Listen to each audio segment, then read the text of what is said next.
Halo, selamat malam semuanya. Perkenalkan, nama saya Ana Kristina dari kelas 644B07 dengan NIM 641900153 akan mempresentasikan tentang budget perubahan aktiva tetap dan budget kas.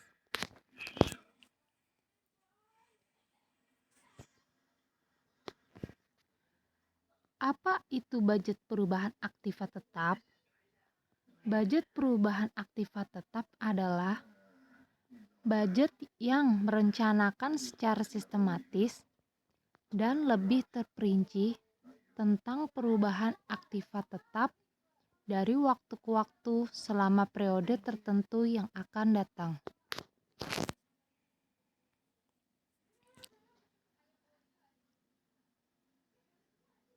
Perubahan aktiva tetap antara lain meliputi 1. Pembelian aktiva tetap baru. 2. Pembuatan aktiva tetap baru. 3. Penambahan aktiva tetap yang lama dengan yang baru. 4. Perbaikan berat atas aktiva tetap yang lama agar dapat berfungsi kembali dengan baik. 5. Penjualan aktiva tetap lama. 6. Pengurangan nilai aktiva tetap lama yang menjadi usang.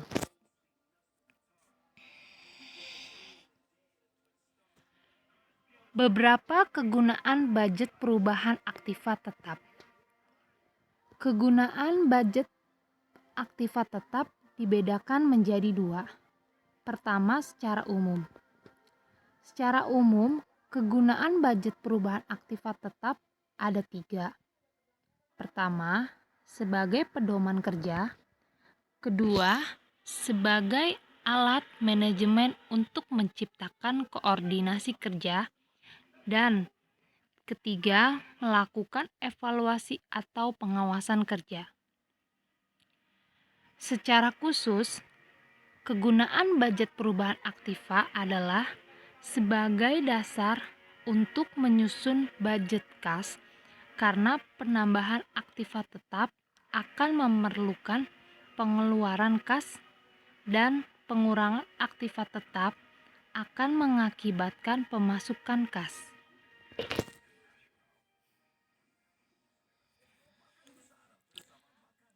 Berikut adalah data dan informasi untuk menyusun budget perubahan aktiva tetap. Pertama, rencana produksi yang tertuang dalam budget unit yang akan diproduksikan. Kedua, adanya rencana penjualan. Ketiga, kondisi aktiva tetap lama.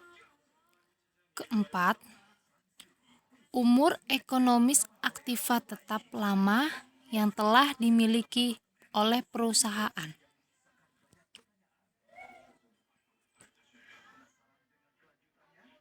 Kelima, perkembangan dan kemajuan teknologi. Keenam, tersedianya modal yang dimiliki oleh perusahaan.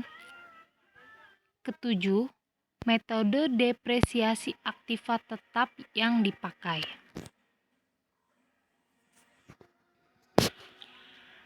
Bentuk budget perubahan aktiva tetap. Budget perubahan aktiva tetap sebagai salah satu pendukung neraca atau balance sheet supporting budget harus cukup sistematis dan terperinci sehingga dapat berfungsi sebagai pedoman kerja, alat pengkoordinasian kerja, dan alat evaluasi kerja. Masuk ke dalam pengertian budget kas. Budget kas ialah budget yang merencanakan secara lebih terperinci tentang jumlah kas beserta perubahan-perubahannya dari waktu ke waktu selama periode yang akan datang, baik perubahan yang berupa penerimaan kas maupun perubahan yang berupa pengeluaran kas.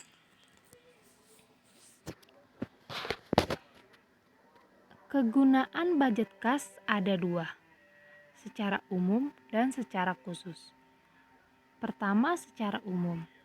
Secara umum, kegunaan budget kas itu dibagi menjadi tiga. Pertama, sebagai pedoman kerja. Kedua, sebagai alat pengkoordinasian kerja. Ketiga, sebagai alat pengawasan kerja yang membantu manajemen dalam memimpin jalannya perusahaan.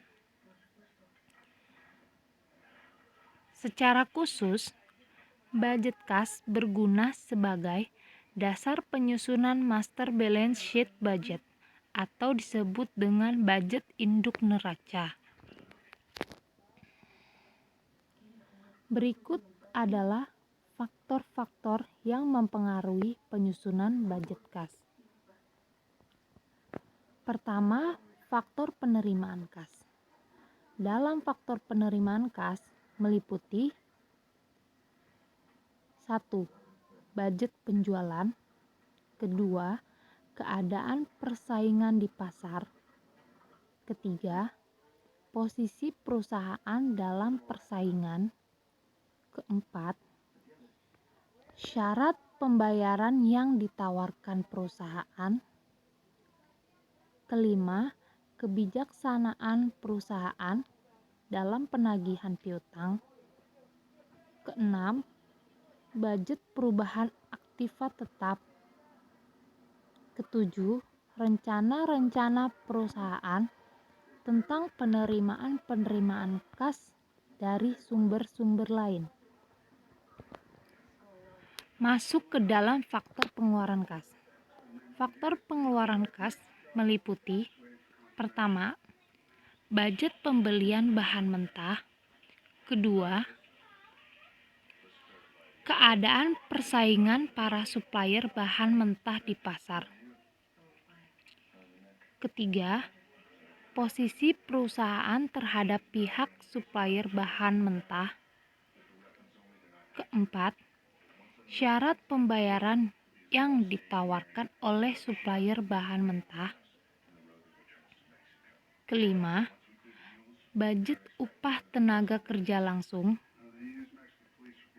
Keenam, budget biaya pabrik tidak langsung. Ketujuh, budget biaya administrasi. Kedelapan, budget perusahaan aktiva tetap. Dan kesembilan adalah rencana-rencana perusahaan tentang pengeluaran-pengeluaran kas untuk keperluan lain-lain. Inilah termasuk ke dalam faktor penerimaan kas dan faktor pengeluaran kas.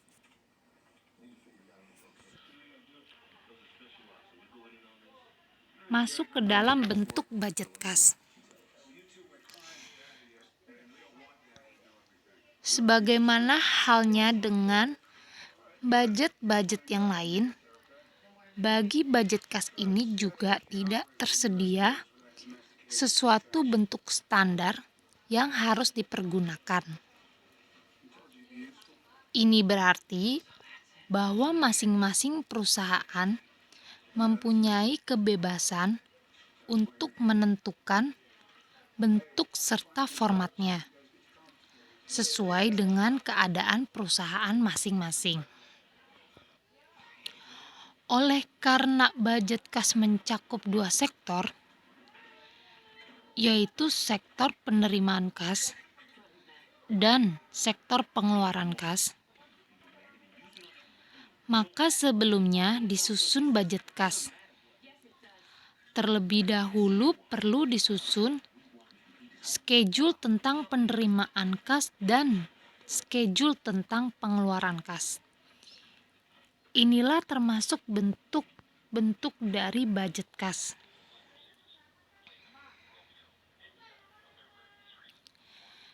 Demikian presentasi dari saya. Terima kasih.